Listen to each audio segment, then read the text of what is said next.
Guys, cubes എന്റർടൈൻമെന്റ്സിന്റെ ബാനറിൽ ഷെരീഫ് മുഹമ്മദ് നിർമ്മിച്ച് Paul George direct ചെയ്തിട്ടുള്ള കാട്ടാളൻ കണ്ടു. ആന്റണി പെപ്പെ, ജഗദീഷ്, തുഷാര വിജയൻ, സുനിൽ, ഇങ്ങനെ കുറെ ആക്ടേഴ്സ് ഉണ്ട്. പേരറിയാത്ത ഒരുപാട് ആക്ടേഴ്സ് ഉണ്ട്. ഒരുപാട് ജൂനിയർ ആർട്ടിസ്റ്റുകളൊക്കെ വന്ന് അഭിനയിച്ചിട്ടുണ്ട്.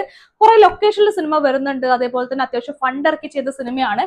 പക്ഷെ പറഞ്ഞിട്ട് കാര്യമില്ല, 5 പൈസക്കില്ലാത്തൊരു സിനിമയാണ്. പൊട്ട കഥ എന്ന് പറഞ്ഞാല് കഥ. എനിക്ക് പേഴ്സണലി അങ്ങനെ തന്നെയാണ് ഫീൽ ചെയ്തിട്ടുള്ളത്. ഇപ്പൊ മാർക്കോ സിനിമ ഇറങ്ങിയ സമയത്ത് അതിനകത്ത് ഈ ഷെരീഫ് മുഹമ്മദ് അവസാനമായിട്ട് പ്രൊഡ്യൂസ് ചെയ്ത മൂവിയാണല്ലോ മാർക്കോ. അപ്പൊ അതിനകത്ത് ഇവിടെ ഒരുപാട് വയലൻസ് ഒക്കെ കാണിച്ച് ശ്രദ്ധ നേടിയ മൂവിയായിരുന്നു. അതേപോലൊക്കെ തന്നെയാണ് ഈ പ്രാവശ്യവും ഷെരീഫ് മുഹമ്മദ് ഈ സിനിമയിലും വയലൻസ് ഒക്കെ കാണിച്ചത്. കുറെ വയലൻസ് ഉണ്ട്. മനുഷ്യരോട് മാത്രമല്ല, മൃഗങ്ങളുടെ അടുത്തൊക്കെ വയലൻസ് കാണിക്കുന്നുണ്ട്. മനുഷ്യരെ പച്ചയ്ക്ക് തീ കൊളുത്തുന്നുണ്ട്, വെട്ടുന്നുണ്ട്, കുത്തുന്നുണ്ട്, കൊല്ലുന്നുണ്ട്. അങ്ങനെ അറഞ്ചും പുറഞ്ചും വയലൻസ് കാണിക്കുന്നുണ്ട്. പക്ഷേ മാർക്കോല് വയലൻസ് കാണുന്ന സമയത്ത് നമുക്ക് കുറച്ച് ബുദ്ധിമുട്ടുണ്ടായിരുന്നു. കുട്ടികളെ ഉപദ്രവിക്കുന്നുണ്ട്. ആ കുട്ടികളെ ഉപദ്രവിക്കുമ്പോൾ നമുക്കൊരു ബുദ്ധിമുട്ടുണ്ട്. അറ്റ്ലീസ്റ്റ് നമ്മളൊന്ന് കണ്ണടച്ചു പോകും. കാണാൻ വയ്യാണ്ട്, നമുക്ക് താങ്ങാൻ വയ്യാണ്ട് കണ്ണടച്ചു പോവെങ്കിലും ചെയ്യുമല്ലോ. ഇതിനകത്താണെങ്കിൽ എന്ത് വയലൻസ് കാണിച്ചാലും നിങ്ങൾ എന്തെങ്കിലും കാണിച്ചോ, ഞങ്ങൾക്ക് ഒരു തേങ്ങയില്ല എന്നുള്ള രീതിക്ക് എങ്ങനെയൊക്കെ കാണിച്ച് എന്തെങ്കിലുമൊക്കെ കാണിച്ചത് ഒന്ന് തീർത്ത് താന്നുള്ള ആ ഒരു മൈൻഡ് സെറ്റിൽ നമ്മൾ കണ്ടുകൊണ്ടിരിക്കുന്നത്. അതായത് കുട്ടികളെ ഇൻഡയറക്റ്റ് ആയിട്ട് റേപ്പ് ചെയ്യുന്ന സംഭവം കാണിക്കുന്നുണ്ട്. മനുഷ്യരെ പച്ചയ്ക്ക് തീ കൊളുത്തുന്നുണ്ട്. എന്ത് കാണിച്ചാലും ഒരു സംഭവമില്ല, എന്തെങ്കിലും കാണിച്ചു തീർക്കുന്ന ഒറ്റ മൈൻഡ് സെറ്റിലാണ് ഈ മൂവി മൊത്തം കണ്ടിട്ടുള്ളത്.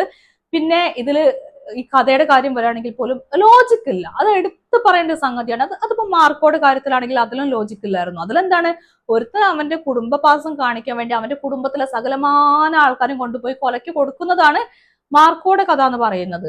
അപ്പൊ അതില് ഈ പറഞ്ഞ പോലെ ലോജിക് ഇല്ലെങ്കിലും ഈ പറഞ്ഞ പോലെ ഇമോഷണൽ ഹുക്ക് ഉണ്ട്. ഇതിനകത്താണെങ്കിൽ ഒരു ലോജിക്കും ഇല്ല. ഇതില് ഏറ്റവും രസമായിട്ട് എനിക്ക് തോന്നിയത്, തുടക്കം മുതൽ ഒരുത്തൻ കൂട്ടത്തിൽ നിന്നിട്ട് ഒറ്റ കൊടുക്കുന്നുണ്ട്. അതായത് ആനക്കൊമ്പുമായിട്ട് ബന്ധപ്പെട്ടുള്ള കുറെ സംഭവങ്ങളൊക്കെ അതൊക്കെയാണ് പറയുന്നത്. അപ്പൊ അതിൽ ആനക്കൊമ്പുമായിട്ട് പോകുമ്പോൾ ആരോ ഒരുത്തൻ കൂട്ടത്തിൽ നിന്നിട്ട് പോലീസിന് ഒറ്റ കൊടുക്കുന്നുണ്ട്. ഇന്ന വഴിയെ പോകുന്നുണ്ട്, ഈ സമയത്ത് പോകുന്നുണ്ടെന്ന്. അപ്പൊ സിനിമ തുടങ്ങുമ്പോൾ മുതൽ നമുക്കറിയാം ഒറ്റ കൊടുക്കുന്നെന്ന്. ഈ ഒറ്റ കൊടുക്കുന്നതിനെ കുറിച്ച് ചിന്തിക്കാനും അതിനെക്കുറിച്ച് കണ്ടെത്താനും ഇവർക്ക് സമയം സെക്കൻഡ് ഹാഫ് വരെ വേണ്ടി വന്നു. ഒരു 3-4 തവണ ഒറ്റയിട്ട് പോലും ഇവർക്ക് ആ സെക്കൻഡ് ഹാഫ് കഴിഞ്ഞിട്ടാണ് ഇത് കണ്ടെത്താനൊക്കെ തോന്നുന്നത്. അങ്ങനെ കുറെ ലോജിക്കില്ലാത്ത കാര്യങ്ങൾ വരുന്നുണ്ട്. പിന്നെ സുനിൽ ചെയ്തിട്ടുള്ള വില്ലൻ ക്യാരക്ടർ, അത് ഭയങ്കര രസമായിട്ട് തോന്നിയത്. ചെറുപ്പകാലം കാണിക്കുന്നുണ്ട്. ആ വില്ലന്റെ ചെറുപ്പകാലം 95-ല് കഥ കാണിക്കുന്നുണ്ട്. ആ കാലത്ത് നല്ല രസമായിട്ട് ആ വന്ന കക്ഷി ചെയ്തിട്ടുണ്ട്. ആ ക്യാരക്ടർ സുനിലിന്റെ ആ വില്ലൻ ക്യാരക്ടറിന്റെ ചെറുപ്പമായിട്ട് ചെയ്തിട്ടുണ്ട്. അത് കഴിഞ്ഞ് പിന്നെ കുറെ കാലം കഴിഞ്ഞ് സുനിലായി വരുന്ന സമയത്ത് ഒരു ബന്ധവുമില്ല. ഇയാള് വേറൊരു രൂപം, ഇയാള് വേറൊരു രൂപം, ഒരു ബന്ധവുമില്ലാത്ത 2 മനുഷ്യര്. അതിപ്പോ മലയാള സിനിമയിൽ അത്ഭുതമായിട്ടുള്ള കാര്യമില്ല. പക്ഷെ ഇങ്ങനെ ഒരു ആനയും അമ്പഴങ്ങയും തമ്മിലുള്ള വ്യത്യാസം പോലെ ഇതിന്റെ കാസ്റ്റ് ഡയറക്ടർ ആരായാലും ശരി, അതിന് വളരെ മോശമായിട്ടുള്ള ഒരു സെലക്ഷൻ ആയിട്ട് ഫീൽ ചെയ്തിട്ടുണ്ട്. പിന്നെ രവി ബസൂർ ആണ് ഇതിന്റെ BGM ചെയ്തിട്ടുള്ളത്, ബാക്ക്ഗ്രൗണ്ട് സ്കോർ ചെയ്തിട്ടുള്ളത്. ഏറ്റവും രസം എന്താന്ന് വെച്ചാൽ നമ്മുടെ മമ്മൂക്കയുടെ ഭീഷ്മപർവൻ സിനിമയില്ലേ, ആ സിനിമയുടെ ബാക്ക്ഗ്രൗണ്ട് സ്കോറിന്റെ കോപ്പി, എക്സാക്ട് കോപ്പിയാണ് ഇതിനകത്ത് വന്നായിട്ട് എനിക്ക് ഫീൽ ചെയ്തിട്ടുള്ളത്. ഒരു കോപ്പിയഡ് BGM. അതേ സാധനത്തെ കുറച്ച് മാറ്റി മറിച്ച് ഇങ്ങനെ കൊണ്ടുവന്നേക്കാണ്. ഇപ്പൊ ഇൻസ്പയർഡ് ആയതാണെന്ന് വേണമെങ്കിൽ പറയാൻ പറ്റുമായിരിക്കും. പക്ഷെ എനിക്ക് പേഴ്സണലി കേൾക്കുമ്പോൾ അതാ ഫീൽ ചെയ്തിട്ടുള്ളത്. അതും BGM ഈ വിഷ്വൽസിനെക്കാളും 10 പടി മുകളിൽ കയറി നിൽക്കുകയാണ്. അപ്പം വിഷ്വൽസ് വേറെ വഴിക്ക് പോകണു, BGM ഭയങ്കര ബിൽഡപ്പ് കൊടുത്ത് വേറെ വഴിക്ക് പോകണു, അങ്ങനെ പോകുന്നുണ്ട്. പിന്നെ ആന്റണി പെപ്പയുടെ കാര്യമാണെങ്കിൽ ആ ക്യാരക്ടറും സംഭവമൊക്കെ പ്രത്യേകിച്ച് കാര്യമൊന്നുമില്ല. ഞാൻ പറഞ്ഞില്ലേ, പ്രത്യേകിച്ച് ലോജിക്കലുള്ള സംഭവമൊന്നും അല്ല. സെക്കൻഡ് ഹാഫിലൊക്കെ വരുന്ന സമയത്ത് തുഷാര വിജയന്റെ ഒരു എൻട്രി ഒക്കെ വരുന്നുണ്ട്. അയ്യോ, അത് അടുത്ത സംഭവം. അതായത് പുള്ളിക്കാരി ഓൾറെഡി തമിഴിലൊക്കെ നല്ല ആർട്ടിസ്റ്റാണ്. ഈ പുള്ളിക്കാരിനെ എവിടേക്ക് പിടിച്ചു കൊണ്ടുവന്ന് കോമാളി വേഷം കെട്ടിച്ചു എന്ന് ഞാൻ പറയുള്ളൂ. നമ്മളൊരു ഔട്ട്ലുക്ക് കാണുന്ന സമയത്ത് ഓക്കെ, അത് കണ്ടിരിക്കാൻ ഫസ്റ്റ് ഒക്കെ രസമായി തോന്നുമെങ്കിലും കുറച്ച് കഴിയുമ്പോഴേക്കും പുള്ളിക്കാരുടെ ആ ലുക്കിലുള്ള സംഭവങ്ങൾ പുള്ളിക്കാർ കാണിക്കുന്ന കണ്ടു കഴിഞ്ഞാൽ എന്തിനാണ് ഇവരെ കൊണ്ടുവന്നിട്ട് ഈ കോമാളി വേഷം കെട്ടിച്ചെന്നുള്ള ഫീലാണ് അതിലും വന്നിട്ടുള്ളത്. പിന്നെ ഇതിൽ ജഗദീഷിന്റെ കാര്യമാണെങ്കിൽ പോലും അത് ഭയങ്കര കഷ്ടമായിട്ടുള്ള ഒരു കാര്യമാണ്. ജഗദീഷിന് ഓൾറെഡി മാർക്കോ സിനിമയിൽ തന്നെ ആ ക്യാരക്ടർ എടുത്താ പൊങ്ങാത്തൊരു ക്യാരക്ടർ ആയിരുന്നു. അത് കൊടുത്ത് പുള്ളിക്കാരൻ അത്യാവശ്യം ചീത്തപ്പേര് കേൾപ്പിച്ചു. അതിനുശേഷം അതേ ടീം വന്നിട്ട് ജഗദീഷിന് ഇപ്പൊ വീണ്ടും ഒരു ക്യാരക്ടർ കൊടുത്തു. അത് ഈ പറയുന്ന പോലെ പുള്ളിക്കാരനെ കൊണ്ട് അങ്ങോട്ട് എയർ പിടിപ്പിക്കുകയാണ്. പുള്ളിക്കാരൻ മസിൽ പിടിച്ച ആ ക്യാരക്ടർ ചെയ്യാണ്. അത് കാണുമ്പോൾ നമുക്ക് ചിരി വരുന്നൊരു അവസ്ഥയുണ്ടല്ലോ. അതായത് പുള്ളിയുടെ ഫേസിലെ എക്സ്പ്രഷൻ വേറെ, പുള്ളിയുടെ ബോഡി ലാംഗ്വേജ് വേറെ.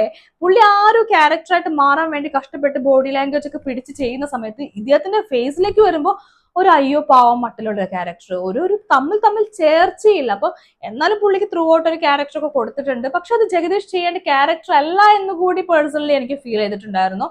പിന്നെ ഇവരുടെ കൂട്ടത്തിൽ വേറൊരു ജഗദീഷിന്റെയും അതേപോലെ തന്നെ നമ്മുടെ നായകന്റെയും ആന്റണി പെപ്പയുടെയും കൂട്ടത്തിൽ എപ്പോഴും നടക്കുന്ന ഒരാളായിട്ടുള്ള ഒരു ക്യാരക്ടർ ഉണ്ടായിരുന്നു. ആളുടെ പേര് എനിക്ക് അറിയില്ല. ആ ക്യാരക്ടർ ചെയ്ത ആളുടെ അവസ്ഥ, അത് ഈ പറഞ്ഞ പോലെ ഒരു എക്സ്പ്രഷൻ വരണ്ടേ മുഖത്ത്. അതിന് തുടക്കത്തിൽ പുള്ളിക്കാരനെ മറ്റേ ചാട്ടവാറെടുത്ത് അടിക്കുന്ന സംഭവമൊക്കെ കാണിക്കുന്നുണ്ട്. ചാട്ടവാറെടുത്ത് അടിക്കാൻ വരുമ്പോഴും മുഖത്ത് യാതൊരു എക്സ്പ്രഷനും വരാത്ത, ചാട്ടവാറ കൊണ്ട് അടി കൊണ്ടു കഴിഞ്ഞാലും യാതൊരു എക്സ്പ്രഷനും വരാത്ത ഒരു അഭിനയം. പക്ഷെ പുള്ളിക്കാരൻ അവസാനമായപ്പോഴേക്കും കുറച്ചൊക്കെ ഒന്ന് രസമായിട്ട് വന്നിട്ടുണ്ട്. അപ്പൊ ഇങ്ങനെ ഇങ്ങനെ കുറേ ക്യാരക്ടേഴ്സ് വന്നു. എനിക്ക് പല ക്യാരക്ടേഴ്സും പോരാ പോരാ എന്നുള്ള ഫീലാണ് വന്നിട്ടുള്ളത്. ഇവരൊന്നും അത് ഭയങ്കര കാസ്റ്റിംഗ് ഭയങ്കരമായിട്ടുള്ള ഒരു പിഴവ് പറ്റിയ ഫീലാണ് വന്നിട്ടുള്ളത്. പിന്നെ ആന്റണി പെപ്പെ ഈ പ്രാവശ്യം കുറച്ച് കൺമഷിക്ക് എഴുതി വാരി തേച്ച് വന്നിട്ട് കണ്ണുകൊണ്ടുള്ള ഒരു കളിയൊക്കെ ഉണ്ട്, കണ്ണൊക്കെ ചെറുതാക്കി പിടിച്ചിട്ടുള്ള ഒരു കളിയൊക്കെ ഉണ്ട്. അത് ആന്റണി പെപ്പയുടെ ക്യാരക്ടറും പ്രത്യേകിച്ച് ഇതിനകത്ത് കുറച്ച് വയലൻസും അല്ലെങ്കിൽ ഫൈറ്റും കാര്യങ്ങളൊക്കെ ചെയ്യാനുണ്ടെന്നല്ലാണ്ട് അതിനപ്പുറത്തേക്ക് ആന്റണി പെപ്പ ഭയങ്കരമായിട്ട് എന്തെങ്കിലും ചെയ്തു എന്ന് ഉള്ളൊരു ഫീൽ വരുന്നില്ല. ഒരു ഗൂസ് ബംസ് നമുക്ക് വരുന്നില്ല. അങ്ങനെ പ്രത്യേകിച്ച് പറയത്തൊക്കെ ഒന്നും വരുന്നില്ല. പിന്നെ ടെക്നിക്കൽ സൈഡിലേക്ക് വരുന്ന സമയത്താണെങ്കിൽ ഈ സിനിമയിലെ ഏറ്റവും വലിയ പ്രശ്നമായിട്ട് എനിക്ക് ഫീൽ ചെയ്തു. ഓൾറെഡി ഞാൻ BGMന്റെ കാര്യം പറഞ്ഞു, കോപ്പിഡ് BGM ആയിട്ട് ഫീൽ ചെയ്തു. ഭീഷ്മപർവം സിനിമയുടെ ആ BGMനോട് സാദൃശ്യമൊക്കെ ഫീൽ ചെയ്തിട്ടുണ്ടായിരുന്നു. പിന്നെ ഉള്ളൊരു വലിയ പ്രശ്നമായിട്ട് എനിക്ക് തോന്നിയ കാര്യമാണ് എഡിറ്റിംഗ് എന്ന് പറയുന്നത്. അതായത് എഡിറ്റിംഗ് ഒട്ടും സ്മൂത്ത് അല്ല എന്നാണ് എനിക്ക് പേഴ്സണലി ഇത് കണ്ടപ്പോൾ ഫീൽ ചെയ്തിട്ടുള്ളത്. ഇപ്പൊ കുറെ ഷോർട്സ് വരുന്നുണ്ടെങ്കിലും ആ ഷോർട്സിന്റെ കണ്ടിന്യൂറ്റി നമുക്ക് അവിടെ നഷ്ടപ്പെടുകയാണ്, ഒരു ഫ്ലോ നഷ്ടപ്പെടുന്നുണ്ട്. ഇതിൽ ആക്ഷൻ കൊറിയോഗ്രഫി വരുന്ന സമയത്ത് എടുത്ത് പറയേണ്ട സംഭവമാണ് ഈ പറഞ്ഞ പോലെ കണ്ടിന്യൂറ്റി, ഷോർട്സിന്റെ കണ്ടിന്യൂറ്റി, ഫ്ലോ ഭയങ്കരമായിട്ട് നഷ്ടപ്പെടുന്ന സംഭവം ആക്ഷൻ സംഭവത്തിലൊക്കെ വന്നിട്ടുണ്ട്. ഇനി അവരത് പർപ്പസ്ഫുള്ളി ചെയ്തതാണെങ്കിലും അല്ലെങ്കിലും കൂടി നമുക്കത് കാണുന്ന സമയത്ത് ആക്ഷൻ സമയത്ത് മാത്രമല്ല പല സമയങ്ങളിലും ഈ പറയുന്ന ആ ഒരു ഷോർട്സിന്റെ കണ്ടിന്യൂറ്റി, ഒരു ഫ്ലോ പോയിട്ടുള്ളതായിട്ട് ഫീൽ ചെയ്തിട്ടുണ്ട്. പിന്നെ സ്ക്രിപ്റ്റിന്റെ കാര്യം പറയുകയാണെങ്കിൽ ഓൾറെഡി പറഞ്ഞു പൊട്ട കഥയാണ്. അതിന്റെ കൂടെ തന്നെ ഡയലോഗ്സ് ഭയങ്കര മോശമായിട്ടുള്ള ഡയലോഗ്സ്, സീരിയസ്ലി ഭയങ്കര മോശമായിട്ടുള്ള ഡയലോഗ്സ് ആയിട്ട് ഫീൽ ചെയ്തു. ഒരു മാസ് മൂവി എടുക്കുകയാണെങ്കിൽ, വയലൻസ് മൂവി എടുക്കുകയാണെങ്കിൽ ഇങ്ങനെയുള്ള ഡയലോഗ്സ് എല്ലാം കൊടുക്കേണ്ടതാണ് ഫീൽ ചെയ്തിട്ടുള്ളത്. അപ്പൊ മൊത്തത്തിൽ നോക്കുന്ന സമയത്ത് ഒരുപാട് പ്രശ്നങ്ങളുള്ള, ഒരുപാട് പരിമിതികളുള്ള സിനിമയായിട്ടാണ് എനിക്ക് ഫീൽ ചെയ്തിട്ടുള്ളത്. സോ ഒരു വൺ ടൈം വാച്ചബിൾ ആയിട്ടുള്ള മൂവി ആയിട്ട് പോലും ഞാൻ ഇതിനെ സജസ്റ്റ് ചെയ്യില്ല. ഓക്കെ, കാണാൻ താല്പര്യമുള്ളവർക്ക് കാണാം. കണ്ടിരുന്നു കഴിഞ്ഞാൽ ഒരു തേജോവധം, കൊലവധമായിട്ടുള്ള ഒരു ഫീൽ ആയിരിക്കും വരാൻ ചാൻസ് എന്നാണ് എനിക്ക് ഈ മൂവിനെ കുറിച്ച്, എനിക്ക് പേഴ്സണലി എനിക്കുള്ള ഒരു ഫീല്, ഒരു അഭിപ്രായം.